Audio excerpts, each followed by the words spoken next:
Bonjour et bienvenue sur cet épisode final de cette saison consacrée aux émotions de Poèmes pour soi, des poèmes pour aller mieux. J'espère que tu es bien installé parce que ça démarre maintenant.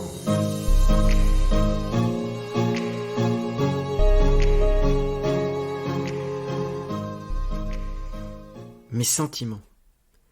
Un épisode inattendu, sans cri et gare, est apparu. Dépassé, je ne sais plus quoi faire. Tout se mélange, je suis confus, seul dans mon coin et bien perdu, dans ces pensées où je me perds. Il ne sert à rien de lutter, et encore moins de discuter. Dans la patience, tout se décante. Il suffit alors d'écouter, une à une, toutes ces pensées, car chacune d'elles est bien savante. Vient ensuite le juste moment de l'exprimer dans le mouvement. Je suis ravi de te retrouver et un petit peu ému aussi de faire ce dernier épisode de cette saison. Ça a été une très belle expérience en fait de faire ce podcast. J'ai vraiment adoré ça et je compte bien continuer et revenir avec des nouvelles saisons, des nouveaux poèmes pour vraiment t'apporter le meilleur pour que vraiment tu puisses aller de mieux en mieux dans ta vie. Aujourd'hui, on va parler des sentiments. Alors, je t'ai déjà parlé de tes émotions, des différentes émotions, de qu'est-ce qu'elles voulaient dire, etc. Aujourd'hui, je parle de sentiments. Et il y a une grosse différence entre sentiments et émotions. La différence, c'est surtout une question de temps. C'est-à-dire que une émotion, en réalité, dure quelques secondes. Et ensuite, ça va être un signal électrique qui va être envoyé dans ton cortex préfrontal. Et c'est là où l'émotion va être analysée. C'est-à-dire qu'elle va passer par le mental. C'est-à-dire c'est le ressenti qui vient du mental. Et c'est en ça qu'on peut dire qu'un sentiment est positif ou négatif, d'ailleurs. Parce qu'une émotion est toujours positive. Et c'est toujours le signal d'action. Toujours un signal d'action. Le sentiment va être plus réfléchi, justement, et c'est là où on va pouvoir vraiment chercher quel est le message de ce sentiment. Tiens, pourquoi je ressens de la frustration ? Cette frustration, qu'est-ce que c'est ? C'est parce que un des projets que j'avais, un objectif, quelque chose que je voulais atteindre, n'a pas fonctionné. Du coup, le message de ce sentiment, c'est de dire, ok,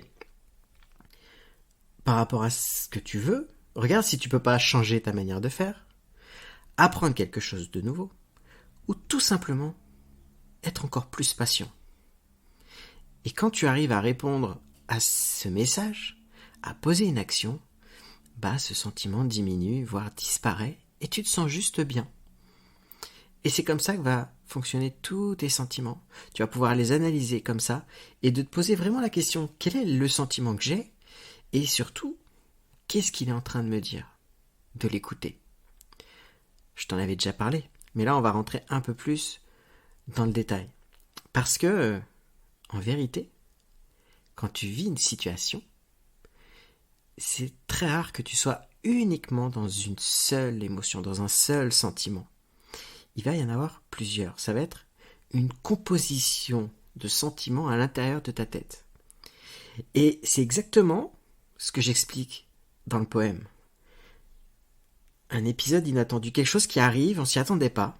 Des fois, quelque chose de très gros, justement. Et là, dans notre tête, on va avoir toutes ces émotions qui vont arriver à l'intérieur, qui vont se transformer en sentiments, mais du coup, je ne sais plus qu'est-ce qui se passe. Il y en a de partout. Et je suis submergé par mes sentiments, et j'arrive pas à faire le tri. Et là, c'est très compliqué, parce que du coup, il y a des chances qu'on soit dans la réaction, et qu'on sache pas quoi faire, et finalement, on perd pied. Et c'est ce que j'explique dans le début du poème. Mais en fait, ça sert à rien de lutter par rapport à ça. Donc, la seule solution, à ce moment-là, c'est de trouver un moyen de redescendre, de faire décanter tous ces sentiments.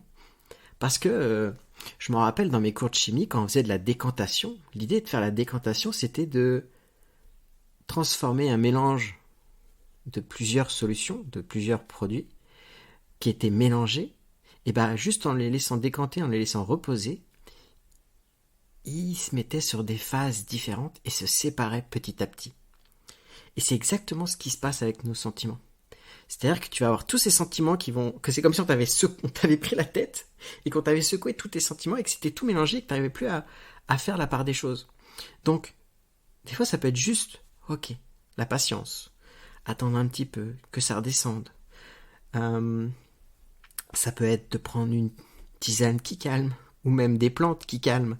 Alors, je vais pas te dire de prendre des antidépresseurs non plus, mais c'est vrai que des fois, il arrive que on soit tellement tout le temps la tête qui est secouée par ses sentiments qu'à aucun moment ça se décante et que effectivement la médication peut être une solution pour décanter. Mais c'est une solution qui est temporaire. Faut pas que ça soit une solution qui devienne un mode de vie. Parce qu'effectivement, là, ça sera vraiment, vraiment négatif pour sa santé, mais aussi pour sa vie. Parce que on n'est plus à l'écoute du tout de nos sentiments quand on est sous médication. Donc, mais ça peut servir, voilà, pour calmer ce mélange à un moment donné. Et après, une fois que tout est décanté, c'est d'analyser. Ok, quels sont les différents sentiments qui composent mon expérience émotionnelle? D'ailleurs, quelle est mon expérience émotionnelle? Qu'est-ce qui s'est passé à ce moment-là? Quand j'ai eu cette information, quand il m'est arrivé ça, qu'est-ce qui s'est passé? Qu'est-ce que j'ai ressenti dans mon corps? Qu'est-ce que ça m'a fait? Quelle réaction j'ai eue à ce moment-là? De prendre du recul. Et une fois qu'on prend ce recul, c'est justement de dire maintenant, quels sont les différents sentiments que j'ai eus à ce moment-là? Est-ce que j'ai eu de la peur, de la tristesse, de la colère, de l'apathie, de l'angoisse? L'angoisse est intéressante parce que l'angoisse, c'est en fait une peur dont tu ne connais pas l'origine. Ça veut dire que l'angoisse, en fait, te pousse à aller chercher c'est quoi ta peur. Et une fois que tu sais quelle est ta peur, t'es plus dans l'angoisse, t'es dans la peur. Donc maintenant, t'as plus qu'à travailler sur la peur. Donc la peur, la déception, la culpabilité, la frustration, donc tous ces sentiments, c'est de dire, ok, lesquels j'ai? Alors, on dit souvent qu'on peut aller jusqu'à 3 sentiments en même temps, mais j'ai remarqué, moi, dans mes accompagnements, que très souvent, je peux arriver à 5 sentiments très facilement. La solitude aussi, un sentiment, est aussi un sentiment qu'on peut avoir. Et en fait, une fois qu'on a tous nos sentiments comme ça, l'idée, c'est de se dire, ok, je vais les quantifier. Et là, il se passe quelque chose de super intéressant, c'est que quand on quantifie nos sentiments, en fait, on va leur amener une certaine forme de logique. C'est-à-dire qu'on va commencer à les rationaliser sous forme de pourcentage, par exemple, ou de proportion. Et dire, tiens, j'ai peut-être 60% de colère dans cette situation, 30% de tristesse et 10% de peur.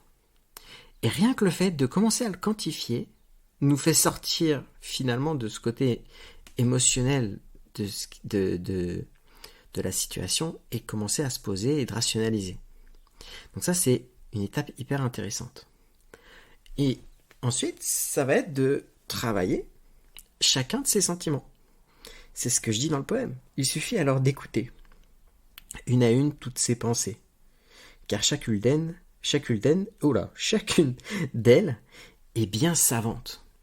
C'est ça. C'est-à-dire que, voilà un petit peu, je t'explique un peu ma vision. L'inconscient, il va à 400 milliards de bits par seconde en termes de traitement de données. Et parmi ces 400 milliards de bits par seconde, ton conscient ne représente que 2000 bits par seconde. Donc, c'est un rapport de taille qui est juste énorme et phénoménal. Donc, ton inconscient, il n'a pas beaucoup de moyens de communiquer avec toi. Et les émotions est un moyen de communiquer de ton inconscient. Mais ça veut dire quoi? Ça veut dire que ton inconscient a réfléchi et calculé plus vite que toi. Il sait les choses même des fois avant toi. Ça peut être perturbant des fois, mais c'est exactement ça. Est-ce que c'était déjà arrivé de ressentir quelque chose de bizarre, sans savoir pourquoi, et que d'un coup après il arrive quelque chose? C'est parce que ton inconscient a déjà calculé ou a déjà capté ce qui allait se passer. Et donc, pour moi, l'inconscient, c'est un super ordinateur qui calcule plus vite. Donc, s'il m'envoie une émotion que j'analyse en tant que sentiment, je vais pouvoir savoir quoi faire, comment réagir pour aller vers quelque chose qui va finalement me rendre plus heureux, plus dans la joie, me sentir mieux en fait. Parce que c'est le but d'une émotion, d'un sentiment, c'est juste que t'ailles mieux. Mais pour ça, il faut écouter. Et donc, c'est comme si finalement le sentiment était un messager. Un messager pour toi, pour t'améliorer, en fait. Et c'est pour ça que je dis que les autres sont des miroirs pour nous améliorer, parce qu'en fait, les interactions qu'on peut avoir avec les autres, qui nous mettent en colère, qui nous rendent tristes, etc., en fait, ça va nous permettre, à travers ces sentiments que les autres vont nous renvoyer, de nous améliorer. Et au final, de se sentir mieux. Et donc, c'est de poser, ok, déjà, chacun de ces sentiments, si ils avaient un message pour moi, ça serait quoi? Ils m'invitent à faire quoi? Qu'est-ce que je devrais faire pour répondre à ce message? Et de faire ça pour chacun de ces sentiments, du plus fort au moins fort. Et ensuite, ça va être de planifier ou réfléchir à une action à poser. C'est ce que j'explique dans le poème. Vient ensuite le juste moment de l'exprimer dans le mouvement. Parce qu'une émotion, c'est de mettre en mouvement. Et donc, à travers le mouvement, le signal de l'émotion, en fait, va se décharger à travers le mouvement, mais ça peut être aussi à travers une parole. Et même, ça peut être à travers une pensée. C'est-à-dire que l'émotion peut se décharger à travers une pensée. Si par exemple, tu travailles sur une situation qui t'est arrivée dans le passé, forcément, les actions que tu vas trouver à mettre en place, tu ne peux plus les mettre en place, vu que c'est passé. Sauf que, tu peux très bien te dire, qu'est-ce que j'aurais dû faire, ou qu'est-ce que j'aurais pu faire dans cette situation, au moment où j'ai ressenti cette émotion. Et en faisant ça, tu vas te rendre compte que ça va enlever cette émotion et tu vas juste te sentir bien. Et même quand tu vas repenser à cette situation-là, t'auras plus tous ces sentiments négatifs qui venaient en fait quand tu y repensais. Et donc ça peut aussi fonctionner un petit peu en mode rétroactif. C'est comme par exemple quand j'ai pardonné à ma grand-mère paternelle certaines choses qu'elle a pu dire quand j'ai découvert ce qu'était le pardon. J'ai mis en place toute cette stratégie de pardon par rapport à elle alors que elle était décédée à ce moment-là. Et le truc, c'est que le pardon sert en fait à se décharger émotionnellement par rapport à une situation, par rapport à quelqu'un qui nous a fait du mal. Ou même par rapport à soi-même aussi, parce qu'on peut aussi avoir une démarche de pardon vis-à-vis de soi-même. Et du coup, d'avoir fait ce pardon vis-à-vis d'elle, en fait, m'a permis de décharger toutes ces émotions, tous ces sentiments négatifs que j'avais par rapport à ma grand-mère à ce moment-là, en fait, se sont enlevés, finalement, à travers cette démarche-là. Ce qui fait que je peux parler d'elle, de ce qu'elle m'a dit, de ce qui a pu me blesser, et de tout, en fait, de tout ce que j'ai vécu avec elle, je peux en parler, et j'ai aucun sentiment négatif quand je le fais. Je suis juste bien, serein, même je m'en amuse. Peut-être que ça t'est arrivé de vivre une situation vraiment dérangeante, et te dire non mais de toute façon, plus tard on en rigolera. Pourquoi pas maintenant? C'est ça en fait, pourquoi pas maintenant? Et comprendre ces sentiments, répondre au message de ces sentiments, c'est ça en fait. C'est peut-être aller plus vite au moment où, plus tard on en rigolera. Et c'est vraiment à ça que servent les sentiments. Et si tu les utilises comme ça régulièrement dans ta vie, tu vas te rendre compte que le sentiment, le travail de tes sentiments, va te permettre de développer ton intelligence émotionnelle et ça va devenir une clé dans ta vie juste pour aller de mieux en mieux chaque jour en fait. C'est-à-dire que quand t'es perdu, quand t'es pas bien, quand il t'arrive quelque chose, tes sentiments sont la clé pour ouvrir la porte pour passer au niveau suivant dans ta vie. Comme on dit, passer à un niveau supérieur dans ta vie. Et vraiment, les sentiments, c'est vraiment à ça que ça va servir. Et c'est pour ça que, en vrai, j'ai voulu faire cette saison sur les émotions parce que c'est vraiment, pour moi, quelque chose de très important et que ça fait vraiment partie de ma vie, de mon quotidien. Je m'en sers tous les jours. Et c'est pour ça que, j'arrive à me sentir bien beaucoup plus souvent que la majorité des gens que je connais, en réalité. Et c'est exactement ce que je te souhaite aussi. Et j'espère qu'à travers tous les épisodes que tu as pu écouter, tu as réussi à trouver quelque chose. En tout cas, j'espère que tu as trouvé au moins une chose qui te permette vraiment juste de te sentir mieux. Tout simplement. Et n'hésite pas à retravailler certains audios. Si par exemple tu revis une situation où tu as de la tristesse, réécoute l'épisode sur la tristesse et c'est ok. Parce que en vrai, les émotions, les sentiments, c'est un travail, c'est une capacité, c'est quelque chose qu'on doit développer. Quand on parle d'intelligence émotionnelle, l'intelligence, ça se travaille. On peut apprendre à apprendre, on peut avoir différents types d'intelligence et l'intelligence émotionnelle fait partie des différents types d'intelligence. En tout cas, j'ai adoré tous ces moments passés avec toi à t'expliquer tout ça. Parce que, quand on est passionné de quelque chose, on adore le partager et j'ai adoré le partager avec toi au fur et à mesure de ces épisodes. Certes, je prépare des futures saisons, mais je vais aussi préparer des épisodes spéciaux avec des invités. Donc, je suis en train de regarder quelles personnes je vais pouvoir avoir avec moi sur ces podcasts parce que partager fait élever le niveau de compréhension que l'on a, que tu as, que moi-même j'ai aussi des fois.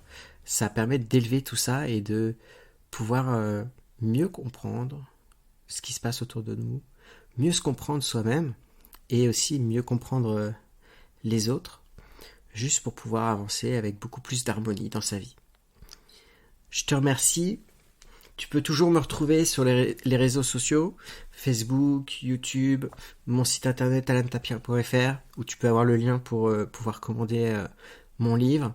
Voilà, en tout cas, si tu as des retours à me faire, si tu as des suggestions à me faire pour des épisodes futurs, si tu as envie d'ailleurs de partager quelque chose et que tu penses qu'on peut le faire à travers un épisode de podcast, peut-être en lien avec un poème, si même toi, d'écouter mes poèmes, ça t'a inspiré pour en écrire et que tu as envie justement de partager quelque chose que tu auras écrit par exemple et qu'on puisse en discuter ensemble, ça serait vraiment avec plaisir et je pense que ça pourrait vraiment être intéressant pour beaucoup de personnes.